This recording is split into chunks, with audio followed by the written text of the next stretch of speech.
My family invited me to dinner to catch up.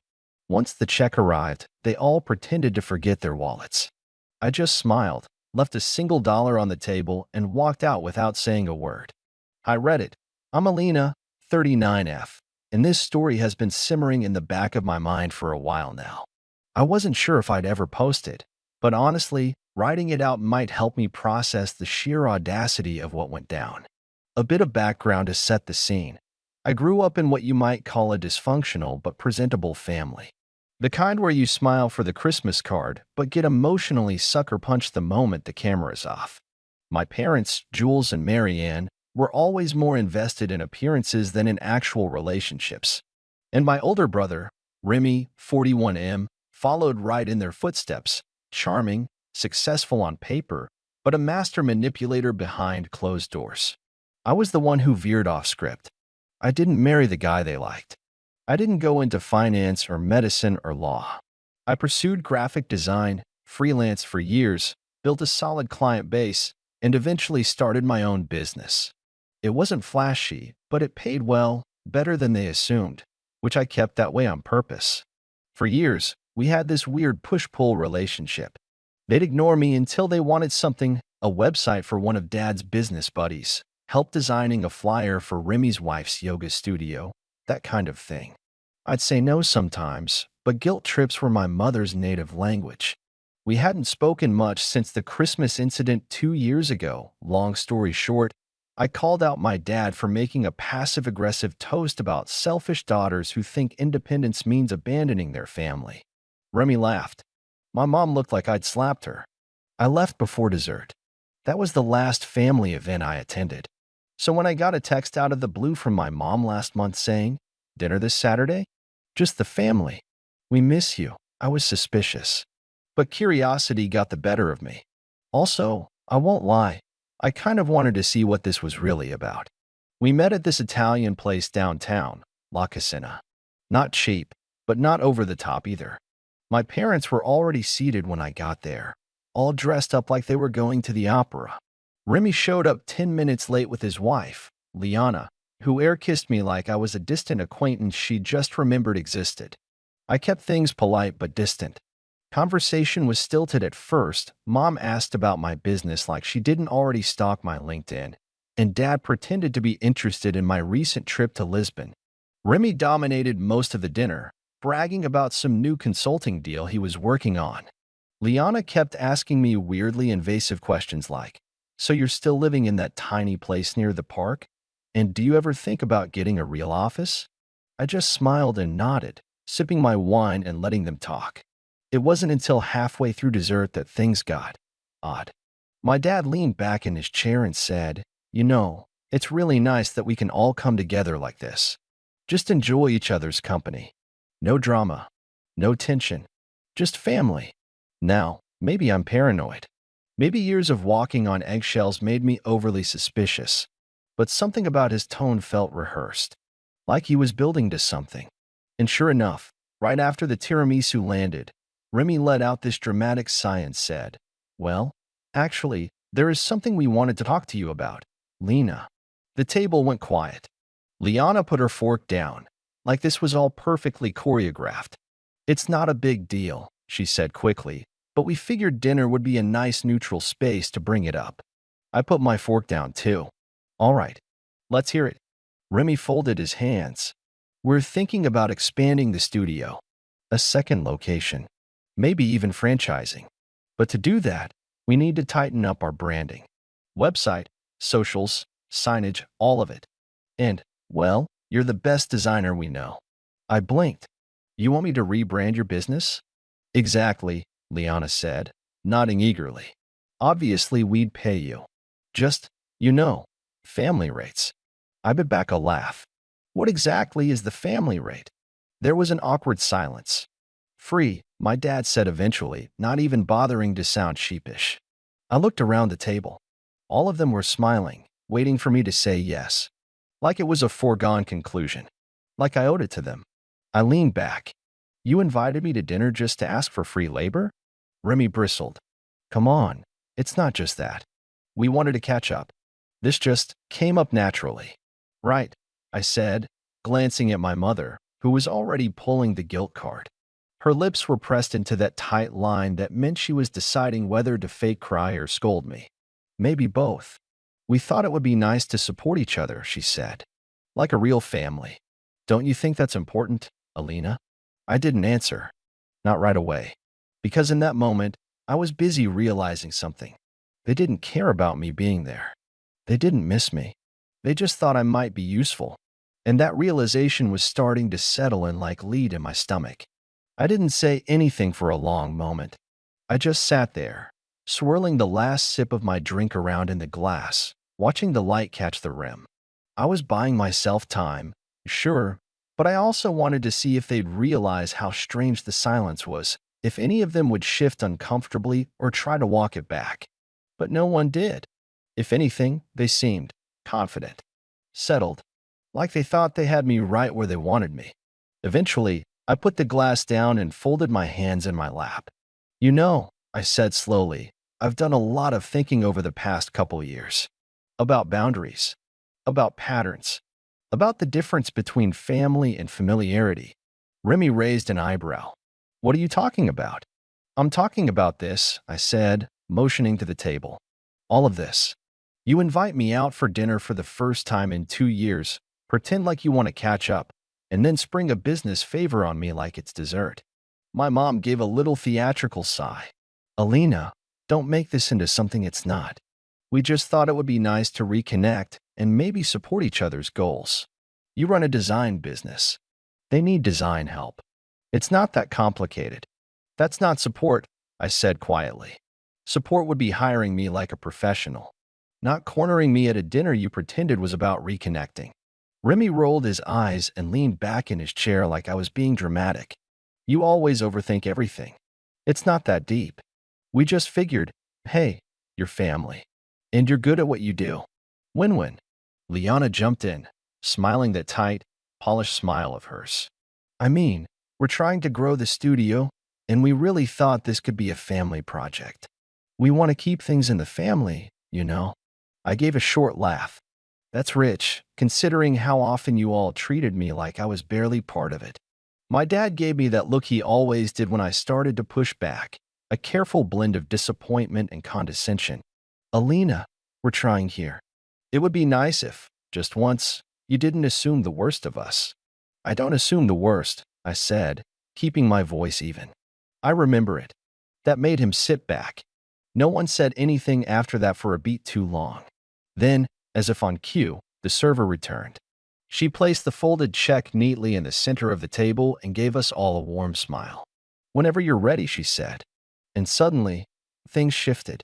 There was this subtle but unmistakable shuffle around the table, hands patting jackets, purses being opened, that awkward rummaging sound of people pretending to look for something. First it was Remy, who patted his chest pockets and frowned. Then Liana, who murmured something about switching bags and how she must have left her wallet in the other one. My mother looked confused for a second, then said, "Oh dear, I must have left mine in the car." My dad just looked at me and cleared his throat. I sat completely still, like a statue. My heart wasn't racing, and I wasn't angry, not anymore. If anything, I felt strangely calm, because it was all so predictable. So textbook. The same patterns, different wrapping paper. Finally, my dad chuckled, as if the whole thing was mildly amusing. Looks like it's your lucky night, Alina. I turned my eyes toward him. How so? Well, he said with that familiar grin, seems like you'll have to pick up the tab. No apology. No awkwardness. Just entitlement, pure and simple, like it was his due. I looked down at the check. It was not small.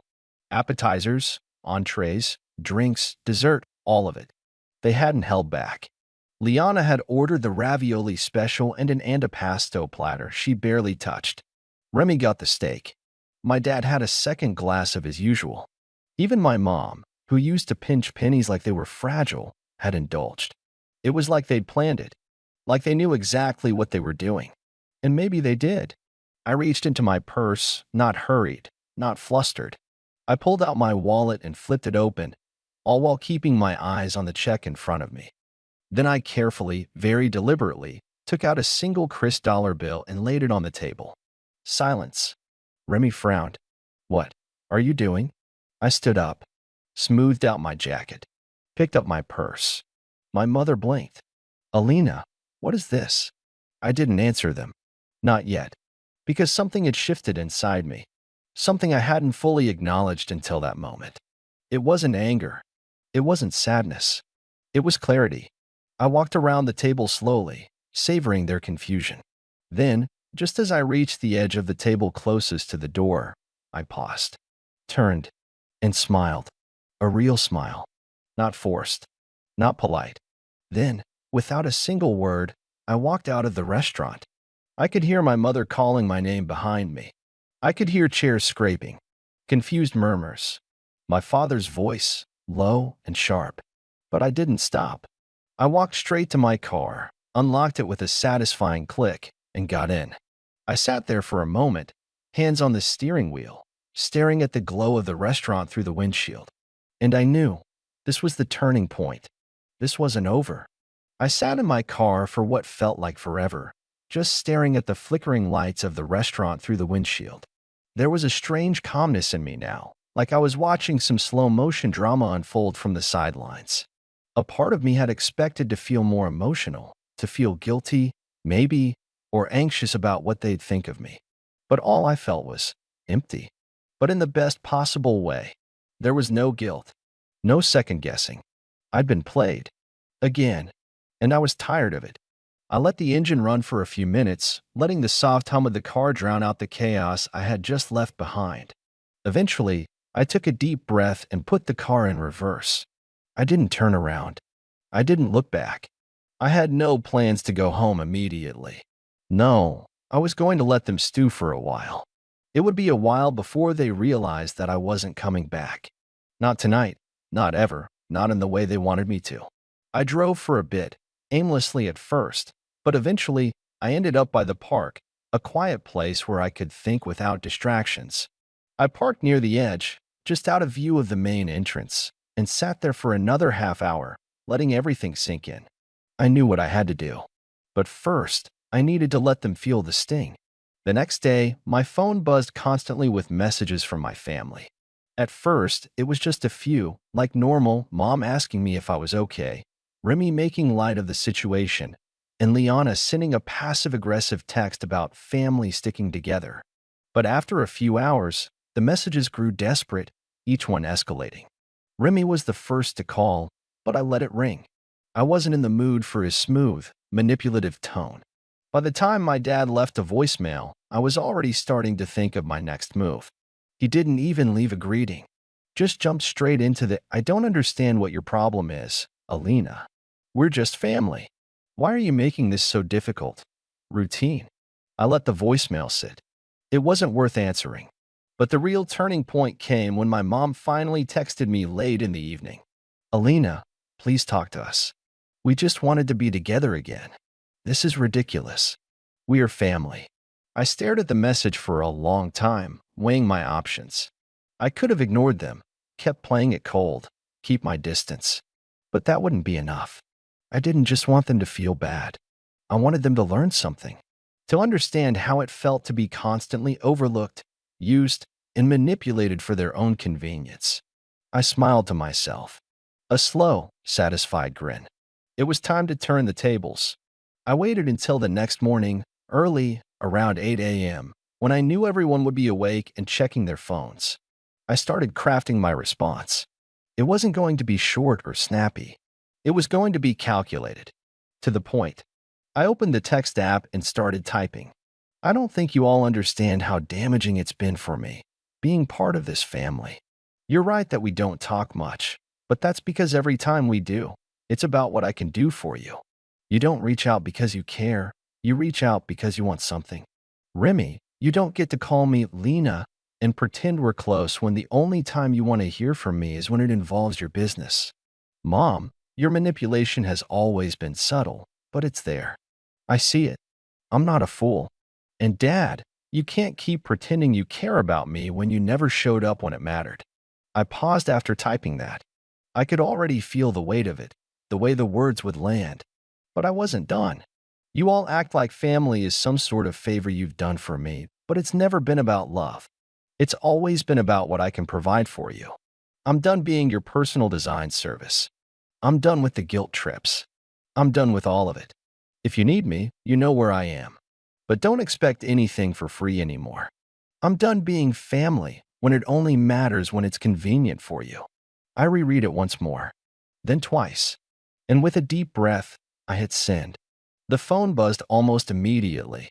At first, I thought it would be something reasonable, a request to talk things out, maybe. But the first response was from Remy, full of righteous indignation. This is ridiculous. You're being completely unreasonable. I never asked you for anything. I sighed. Of course, that was the first thing he'd say. I wasn't surprised. I let it sit unread. My mom's message came next. I don't know what you're talking about. All we've ever done is try to support you, and this is how you repay us? Your family loves you. I almost wanted to laugh at how predictable they all were. How none of them saw what they had done wrong. It was like a broken record, and it was clear that they hadn't learned a thing. But the real shock came when my dad replied, "You don't get to speak to us like that. I'm not sure what kind of game you're playing, but you won't be welcome at family events anymore if this is how you're going to act." That was the line I'd been waiting for. Because now, they were playing right into my hands. They had just confirmed everything. They had just admitted they didn't care about me, only about control. I sat back and stared at the message for a moment, then put my phone down. A strange sense of peace settled over me. I left the phone on the table and leaned back in my chair, letting the silence settle around me. The messages from my family kept coming in, but I ignored them for a while. I needed to let the weight of their words sink in. Their words, not mine. They couldn't see it yet, but they were unraveling, each response proving how little they understood or cared about what I had just said. Every text, every call, every desperate attempt to shift blame was more proof of exactly why I had to make this move. I took a deep breath and opened my phone again. I had a decision to make. Remy was the first to call me. He didn't leave a voicemail. I knew his tactics too well. He'd probably gotten a few people together to strategize, maybe even his wife, and now he was planning on smoothing things over. I didn't answer. I let it ring out. Next came my mom. This time, she left a voicemail. It was short, but I could hear the tension in her voice. "Alina, please. This isn't like you. We just want things to be right between us. I don't understand why you're pushing us away. We're your family. Just give us a chance to make it better." Her words were familiar, but they didn't have the same impact they once did. For years, those words would have crushed me. I would have called back immediately, tried to fix it, and played the role of the obedient daughter. But now, I knew exactly what I was dealing with. They weren't trying to fix anything. They were trying to manipulate me again. I sat there for a few more minutes, weighing it all. And then, I made up my mind. I decided to give them exactly what they wanted, but on my terms. I didn't respond right away. I gave it a few more hours. There was no rush. They had their turn to show their true colors, and now it was my turn. The key to all of this was patience. Let them stew a little. Let them think they could wear me down, that eventually I'd cave. Let them stew on the idea that I wasn't coming back, that nothing was going to be normal again unless I decided it would be. In the meantime, I started working on something. A plan. A move that would make it clear I wasn't messing around anymore. A couple of days passed before I heard from them again. This time, it was my dad. I actually had to give him some credit for this one. He knew how to speak directly to me when it was important, even though I hated the method he usually used. He called me in the late afternoon, and I answered. "Alina," he said, his voice low and measured, "I don't understand what you're doing. This isn't you. You've always been so level-headed. I need you to come to your senses here." "Dad, I am level-headed," I replied calmly. For the first time in a long time, I'm thinking clearly. There was a pause on the other end, a moment of silence where I could almost feel him trying to process my words. "What does that mean?" he asked carefully. "It means I've spent years tolerating behavior that isn't okay. It means I've given, and you all just take. And I'm done with that. I'm not going to pretend that everything is fine when it isn't. I'm trying to understand," he said, but I could hear the impatience in his voice now. The familiar tone I knew all too well. The one where he thought he could talk circles around me. But you're making it hard. You're making a mountain out of a molehill. I'm not, I said, my voice firm but not harsh. I'm finally standing up for myself. He was quiet for a long moment. What do you want from us, Alina? He asked, almost as if he had already given up trying to fix things. I could hear it in his voice. The realization that I wasn't going to be the same person anymore. That I wasn't going to fall back into line. I could feel him on the other end, trying to negotiate with me, trying to make me the same daughter he could control again. But I wasn't interested in that anymore. Not for a second. I want respect, I said, slowly, clearly. I want the same kind of respect that you give yourselves. I want boundaries. And I want you to understand that I'm not going to do anything for any of you unless I choose to. No more being the backup plan. No more being the afterthought. And no more guilt trips. There was a long, drawn-out silence on the other end, and for a moment, I thought he might actually respond with something that acknowledged what I just said. But instead, he sighed. You're making a mistake, Alina. No, I said. The mistake was mine, all these years. But I'm not making it anymore. I hung up before he could say anything else. For the next week, things grew tense. The phone calls stopped, but the messages kept coming. They were now more frantic, trying different approaches. My mom sent me a long text saying that family doesn't just walk away from each other. Remy tried to guilt-trip me by mentioning how hard this was for Dad. It wasn't hard for Dad. Not really. He just didn't want to lose his control over me. But then came the moment I'd been waiting for. My dad called me again, this time with a slightly different tone. Alina, he said, his voice much softer than before. I've been thinking. Maybe we didn't handle things the right way. Maybe we took you for granted. I could hear the hesitation in his voice. He was testing the waters, unsure of how far I'd really go. You're finally starting to understand, I said, letting the words hang in the air. There was a pause, and then my dad spoke again. I can't fix everything right now, but I think we need to talk. In person. Just the two of us. I thought about it. There was still a part of me that wanted to fix things, but it wasn't the same part that had rushed to their side every time they pulled me back in with a promise of change. No, I said, my voice steady. You don't get to do that anymore. I could almost hear his frustration on the other end, but this time, I wasn't moved. I wasn't about to let them turn the tables on me again. Not until you understand what I need from you, I added. A few more days passed in what felt like an unspoken stalemate. The messages trickled in, but they were all variations of the same. Remy was trying to get me to talk. My mom kept saying how much she missed me, and Dad, well, Dad was still tiptoeing around the truth, as always, trying to get me to soften. But I'd already made up my mind. I wasn't backing down this time. There was no way they were going to get to me again. No way they were going to make me feel guilty for finally standing up for myself. I'd been letting them pull me around for too long. I had made a promise to myself, and this time, I was going to follow through. And then came the moment I'd been waiting for. My dad finally called with a more sincere tone. Alina, he started, his voice tired, almost defeated. I've been thinking a lot about what you said. You're right.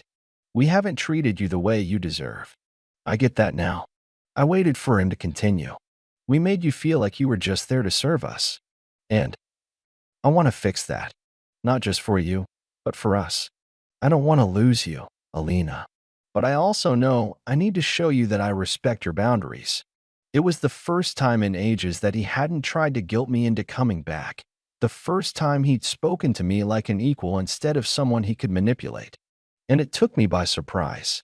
But I didn't let it soften me. This wasn't some magical resolution. This wasn't going to be fixed with a few nice words. Action spoke louder than words, and I needed to see something more. Okay, I said, my voice even. I hear you. But let's be clear here. This isn't about a few apologies or grand gestures. This is about respect. Real respect. And I'm not going to come back just because you want me to. I know, he replied quietly.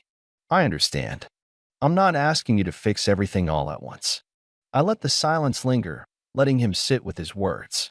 I needed him to understand this wasn't just a one-time thing. that there would be consequences to how they treated me for so long. I'm done with the guilt, I said finally. I'm done playing by your rules. If you want me back in your life, you're going to have to show me you're serious. There was a long pause. We will, I promise. But I wasn't sure if I believed him. Not yet. The thing is, I wasn't going to go back to my family and pretend everything was fine. No, I had learned something from this. I had learned to put myself first, to stop letting them walk all over me for the sake of keeping the peace. It wasn't just about standing up for myself in that moment. It was about knowing my worth and making sure they knew it too. A couple of days later, my mom called, sounding slightly defeated. Alina, she said, I've thought about everything you've said, and I'm sorry. I should have been a better mother to you. I don't know what else to say except that I want to fix this. But I understand now that it's not about what I want. It's about what you need. I took a deep breath. This was the moment. This was the real test. Would they follow through? Or would they just fade back into the same old patterns of control? We'll see, I said quietly. Actions speak louder than words. And that was it. That was the end of it for now. I didn't need to make any more promises. I didn't need to say anything else. They could either prove me wrong, or they could prove me right. I spent the next few weeks doing what I should have done years ago, living for myself. I started doing things that made me happy. I stopped checking my phone obsessively for messages from my family. I wasn't going to beg for their approval anymore. I heard from them here in their short texts or calls, always asking if I'd changed my mind, if I was ready to come back into the fold. But I didn't respond the way they wanted. I responded when I was ready, on my own terms. It wasn't easy, but I felt stronger, more in control. And the more I stuck to my boundaries, the more I realized something. The power had shifted. I wasn't just waiting for them to change. I had already changed. Months passed. Things didn't suddenly become perfect, but they didn't need to be. What mattered was that I wasn't tolerating their mistreatment anymore. What mattered was that for once, I was living life on my own terms. My dad, after months of consistent effort, showed up one afternoon with coffee in hand. He didn't make excuses, didn't beg for forgiveness. He just said, I want to make things right, Alina.